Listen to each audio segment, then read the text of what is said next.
Assalamualaikum warahmatullahi wabarakatuh. Selamat datang kembali di channel YouTube Ada-Ada Saja. Video kali ini adalah masalah keuangan kerap bikin Anda menderita setiap bulannya.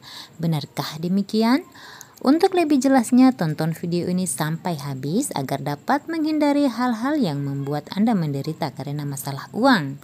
Namun sebelum itu, terima kasih dulu saya ucapkan kepada Anda yang telah mensubscribe channel ini. Sehat selalu dan diberi kemudahan dalam segala urusannya. Amin. Dan bagi Anda yang baru menonton, jangan lupa tinggalkan jejak dengan cara subscribe, like, serta aktifkan tombol lonceng notifikasi agar Anda dapat mengetahui updatean video terbaru dari channel YouTube Ada-Ada Saja. Terima kasih.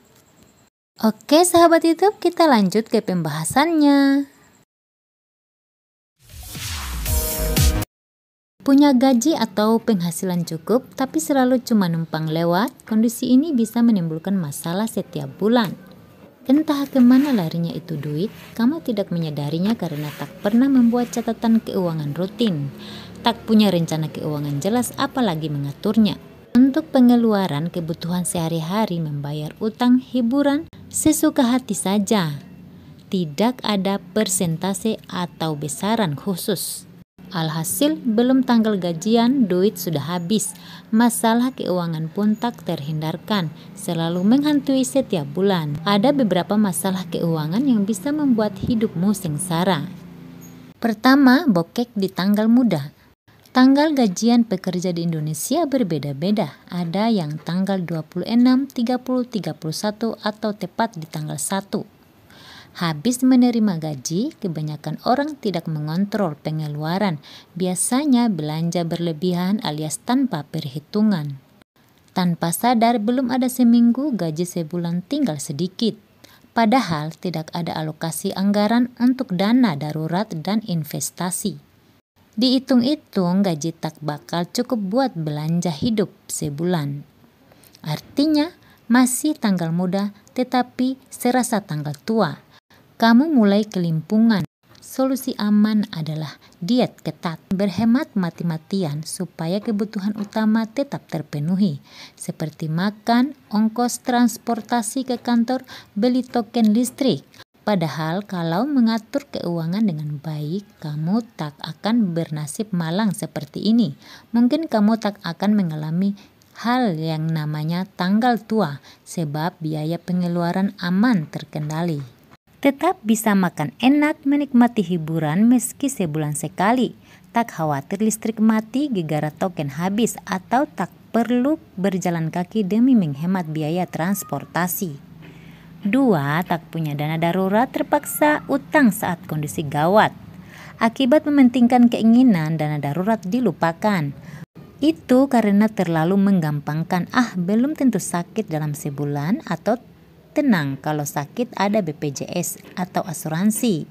Dana darurat sangat penting dalam pengelolaan keuangan sebab sifatnya untuk jaga-jaga.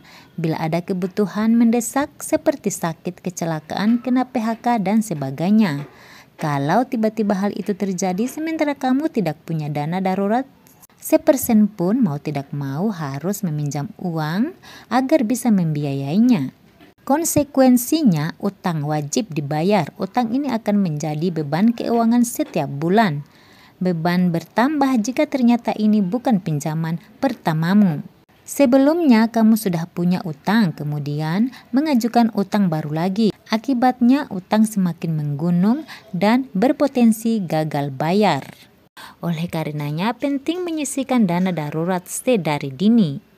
Sekitar 10% dari gaji untuk mengumpulkan dana darurat ideal, yakni sebesar 3-6 kali pengeluaran sebulan bagi lajang, sedangkan bagi yang sudah menikah dan punya anak 6-12 kali pengeluaran.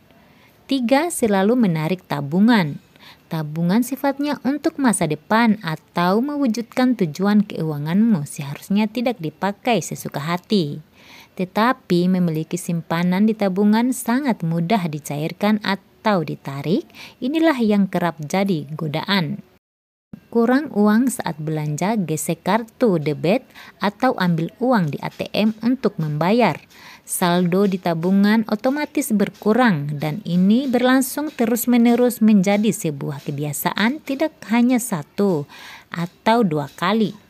Parahnya lagi, sudah diambil, tabungan tidak ditambah. Kamu tidak menyisihkan uang untuk tabungan, lama-lama saldo di tabungan habis. 4. Masa kini kacau, masa depan suram. Masalah-masalah keuangan di atas bisa menimbulkan malapetaka buatmu, bukan saja di masa kini tetapi juga untuk masa depanmu. Mulai mengatur keuangan sedini mungkin, pakai prinsip yang sederhana saja, selalu catat pemasukan dan pengeluaranmu. Pastikan tidak besar pasak daripada tiang. Gunakan rumus mengatur keuangan 40-30-20-10 sebesar 40% dari gaji untuk biaya hidup atau pengeluaran rutin seperti makan, minum, transportasi, bayar tagihan listrik dan air, kuota internet serta lainnya.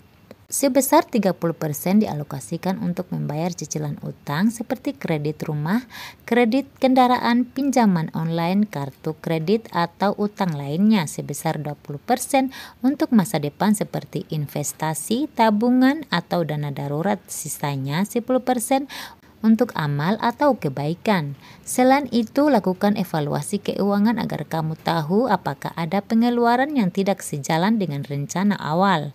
Evaluasi ini dapat kamu lakukan dalam periode tertentu setiap bulan, per kuartal atau setahun sekali.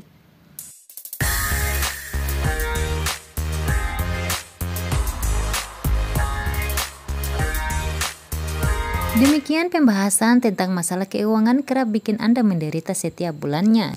Semoga kita bisa mengontrol setiap belanjaan dengan hindari berbelanja sesuatu yang belum atau tidak dibutuhkan. Semoga bermanfaat. Sampai jumpa lagi di video selanjutnya. Wassalamualaikum warahmatullahi wabarakatuh.